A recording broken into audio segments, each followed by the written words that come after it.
Good evening all. I'm Aditi Lamba with the Thursday night edition of South Asian News, Vision of Asia. We are coming to you from our studio in New York City. Welcome to the show.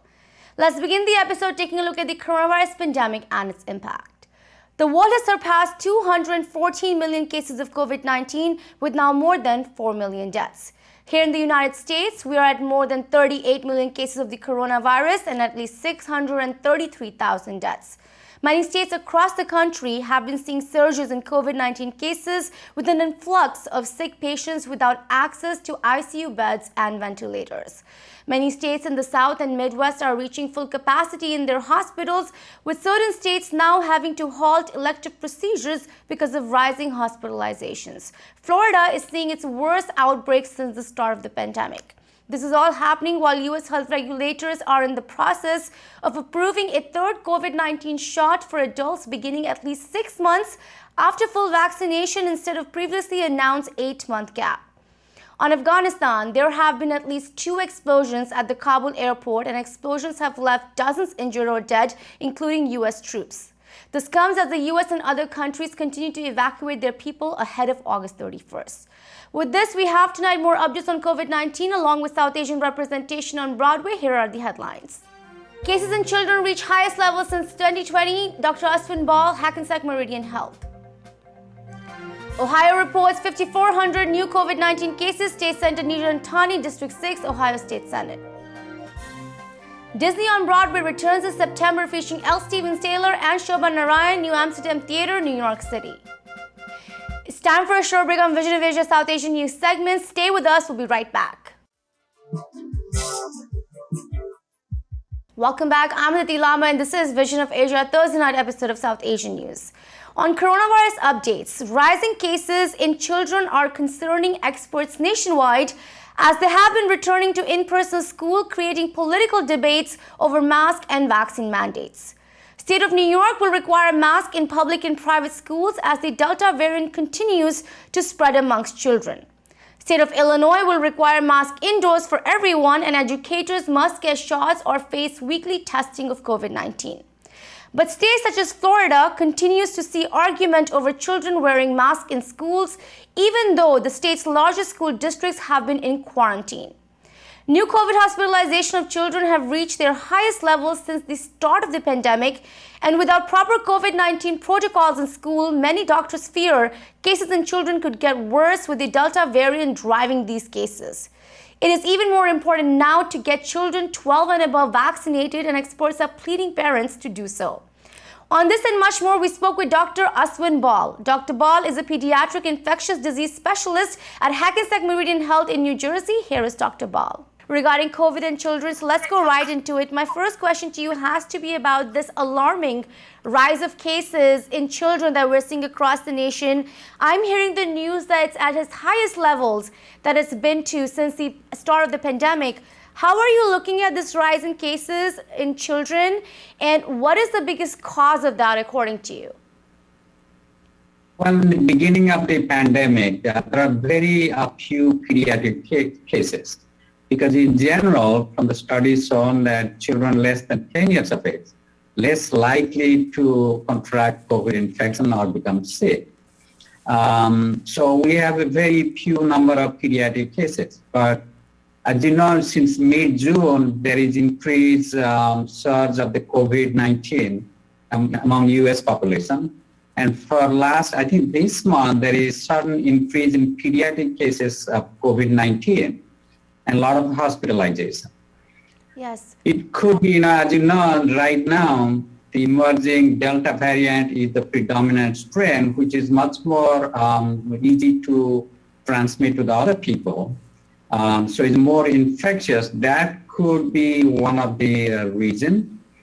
Also, the other thing is right now there is a lot of laxity in terms of masking and as practiced before, and overcrowding.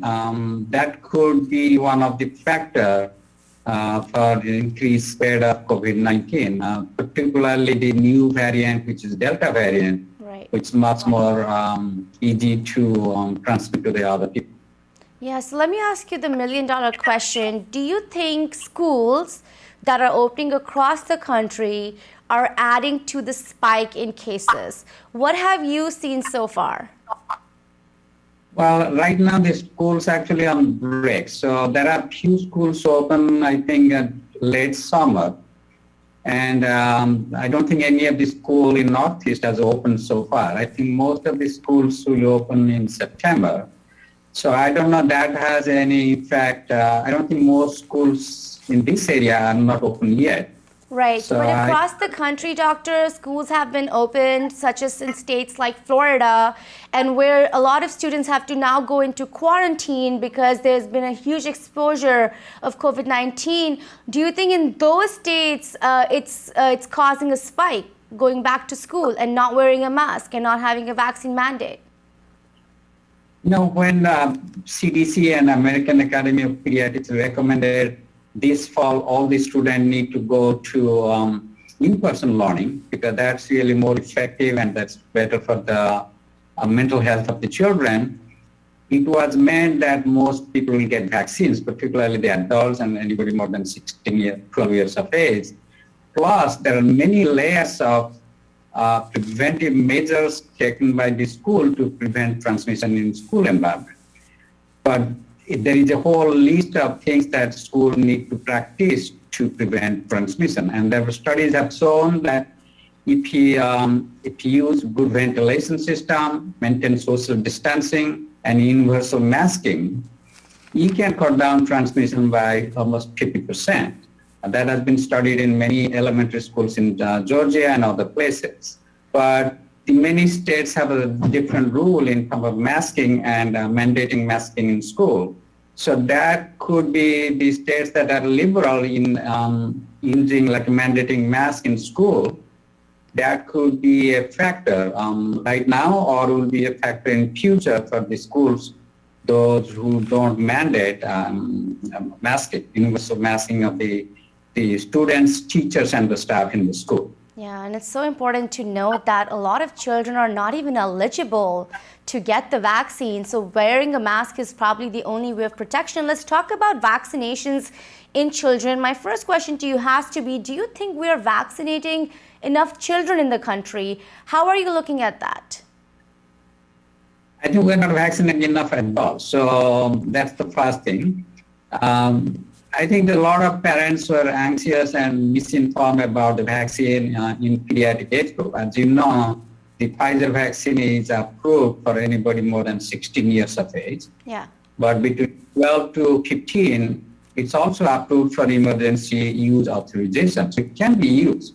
The vaccine is safe, effective in preventing serious disease, and it also works for even variant strains, including Delta, even though you can have a breakthrough infection. So it's basically, I think more and more parents are motivated towards getting their children vaccinated. But I think the education coming from the pediatrician at the community level, schools, school system, and the national guideline like a CDC and American Academy of Pediatrics actually increasing motivation among the parents to get their children vaccinated for COVID-19. Right. But, go ahead. So that is, so we don't know what % of the children are already vaccinated. I think my guess is more and more children are getting vaccinated, but not enough. More on coronavirus. In the state of Ohio, many hospitals are reaching capacity with COVID-19 patients. Healthcare workers in the state are overwhelmed and exhausted as the deadly Delta variant continues to spread all across. Today, the state reported more than 5,400 COVID-19 cases, its highest case number since January 28th. This rise in number of cases in the state has now caused some hospitals to halt elective procedures that require an overnight stay, bringing forth a lot of uncertainty for patients that might be struggling with other issues than COVID-19. Cases in children are also rising in the states, with schools opening up without a mask or vaccine mandate. An Ohio school district is currently now temporarily closed to combat risking absences linked to COVID-19. On this and much more, we have now our conversation with Republican Indian American State Senator Neeraj Antani, who represents the 6th District in the Ohio State Senate. Urging all to get vaccinated to combat COVID-19 crisis, here's what State Senator Antani shared with us. About the surging cases in Ohio, we are hearing today the news that some Ohio hospitals have to now halt elective procedures which require an overnight stay because of the huge numbers of cases that are coming into the hospitals. What can you tell us about it, and what is the biggest cause of the surge in cases in Ohio right now? Well, listen, what's going on in Ohio is going on all across the United States and the UK and other countries as well. And so, at this point, the best thing that we can do to combat, COVID-19 is to get more and more people vaccinated. In fact, this week, Ohio hit 60% of Ohioans have now received their first dose. And so, I think we're well on our way to combating it. Right, but the healthcare systems or the hospitals that are overwhelmed, how bad is the situation there? What could you tell us about that?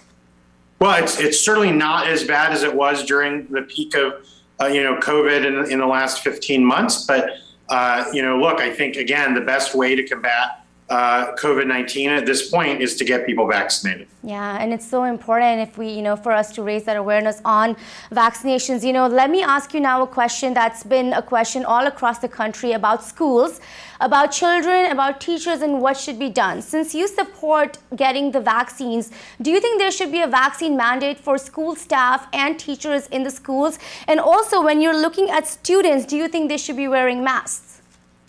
Well, listen, as all of the other vaccines, they have conscious medical and religious exemptions. I believe in those exemptions just as every other vaccine in Ohio and across the country has. And so, I think we should keep those exemptions. Right. But my question to you is, how are you looking at the school situation? What has been going on in some schools? I know some schools in Ohio had to shut down, a few of them, because of the cases of COVID-19. What is being done to prevent that now?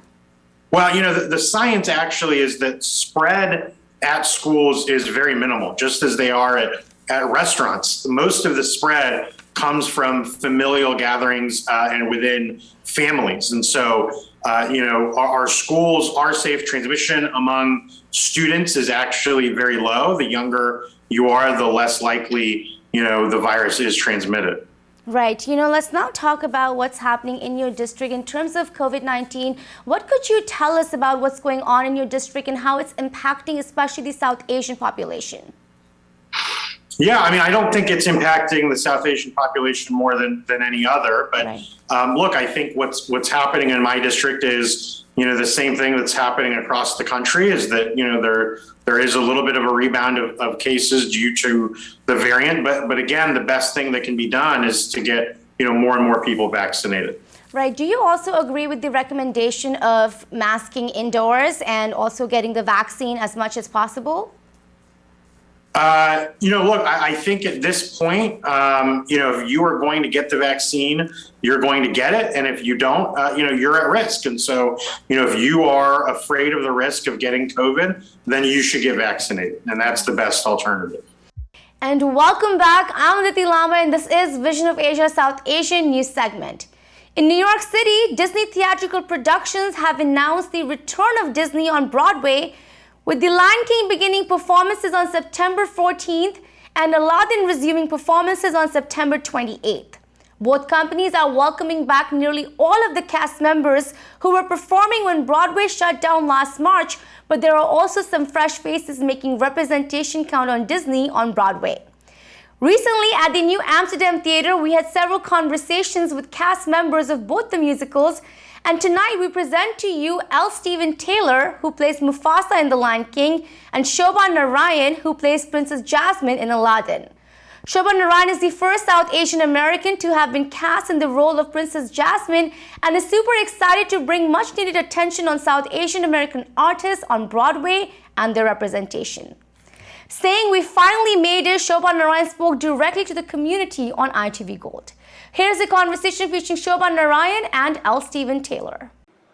And you are watching ITV Gold. I'm your host, Aditi Lama, and we are continuing to talk to the cast of Aladdin and The Lion King. So right now I have with us Mufasa and Princess Jasmine. So amazing to have you both here with us. My first question to you has to be, Broadway's finally coming back. It's been a year and a half.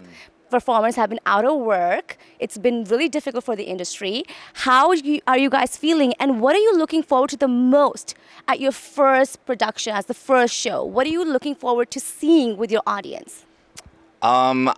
This is something that I always like to say, and it was true before we shut down, but one of my favorite things and one of the things I'm looking forward to most is looking out into the audience atop of Pride Rock and watching all the grown men cry in the audience. So it's like, that's one of my favorite things to do. But honestly, I'm just looking forward to reconnecting, especially with our cast, but also with our audiences. They've been such a huge part of my life for, the past 25 years. So not having that for a year and a half seems like forever. So I'm really looking forward to getting back to that. Theater is all about interaction, audience and the performer. Yeah. What are you looking forward to? Oh my gosh, I think that it's going to be such an iconic moment to watch our curtain rise for the first time after it has been down for the past year and a half. I think that is going to be an incredibly emotional moment. I think having our community back together is going to be such a cathartic experience, and then seeing all of these faces out in the house, people sitting together, close together, and connecting and having a communal experience is going to be, and knowing that we're a part of that is going to be incredibly moving as well. I'm excited for all of it. Honestly, I can't even pick. I'm so excited. I'm excited for you. So exciting. Everyone's excited. Broadway's coming back. What more can you ask for? I have to ask you both. We are here. I'm seeing a lot of representation on the stage. What do we feel about, Disney bringing on that representation and taking that next step of making more African Americans be shown on the platforms? The first South Asian woman to be playing Princess Jasmine on Broadway. How important do you think that is, and what kind of message do you think they're trying to send through that? I think it's really important, and I think that honestly, it's about time, right? And I think that Disney is really kind of setting the pace for what Broadway is going to look like as a whole. There's been a lot of conversation, going on behind the scenes on how we not only make our shows representative of what the community looks like, but also the backstage as well, because that's really important. So I'm really excited for all the work that is being put forward for making our shows more inclusive and more diverse, and just the landscape broader, so that when people do show up, when that little brown boy does show up in the audience, he sees somebody on stage, or she sees somebody on stage that looks like them. That's so important. Yeah. That gives them so many dreams, and all of the South Asians watching us right now are getting a dream come true with you playing Princess Jasmine. So how important has that been for you? And what do you have to say about Disney's work, and what does that show, for the rest of the world?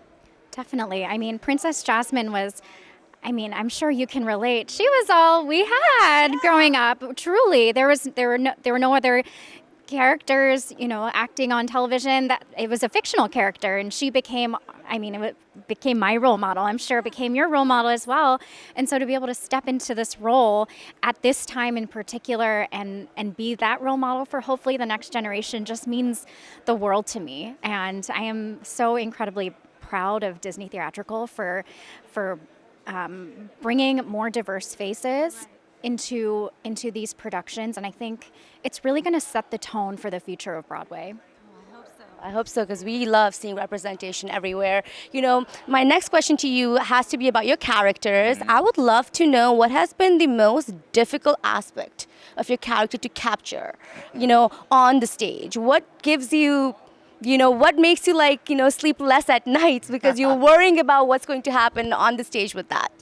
I think, it's for me, that's a layered question because first and foremost, it's like just when I think about the people who have played this role before me, it's like constantly worrying about filling the shoes of the people who came before me and making sure that I'm doing the role, doing those actors honor, but also the role honor. Like that is a thing that I kind of stress about, and I have since I started playing the role. 16 years ago. But also it's like the father aspect of it. That's something that I take a lot of pride in as a real life father. So it's like I want to make sure that what I do off stage as a dad kind of spills onto the stage in this character as well. So those are things that I think about all the time. And yeah, I've lost a little bit of sleep about it too. So. I'm sure. What about you, Shobha? Well, I think my favorite thing about Jasmine, I think that sets her apart from the other princesses, is that she wants to rule the kingdom. Yeah. And that character has always been that way, but I feel like it rings especially true now. So I really want to bring that female empowerment vibe into the role, especially now in 2021, and inspire women and girls to go after what they want and know that they can rule a kingdom too. So important. Girls are ruling the world. Last question to you guys. Why should people come and watch The Lion King and Aladdin here on Broadway in September? That's when they come back. Why should they come? Well, first and foremost is there's nothing like Lion King, right? It's one of the most, or Aladdin, but I'm just gonna speak for my show. It's like there's literally nothing like it. And I think just speaking from the Circle of Life, the song itself, that opening number, but also just the message of that. I think right now that is a message that this world can really use. So it's coming back to just kind of reconnect with what that message of we're all connected in this great big circle is, I think, a really important reason to see our show starting September 14th. You heard September 14th for The Lion King. It's a different day for Aladdin, so she will let us know about that too. Yes, we open on September 28th, and everyone should come see Aladdin because we all need some joy and some levity and some laughter. And that is what Aladdin is going to give you. It's going to give you all the feels, the magic carpet, the beautiful Alan Menken score, the gorgeous staging. It's just going to wrap you up in a nice big hug, and it's going to be an amazing night. So please, please, please come see us starting September 28th here at the New Amsterdam. Can I just ask you to give a quick message to all the South Asian women that are watching you on the network right now and they're going to watch you on Broadway? What do you have to say to them? It's our time. Come see us. We're here. We made it. You can make it too. I can't wait to see you. And I can't wait to support you in whatever crazy endeavor you choose to do, like I have. Well, thank you so much both for your time here on ITV Gold. With this, we wrap up our show for the night. Please send us a suggestion and get your voices and organizations on our show. Email us on events@itvgold.com or follow us on our Facebook handle @itvgold. You can also subscribe to our YouTube channel to watch many of our popular shows for free. Thank you for joining us tonight from Queens, New York. This is Vision of Asia, and I am Diti Lamba. Take care and be well.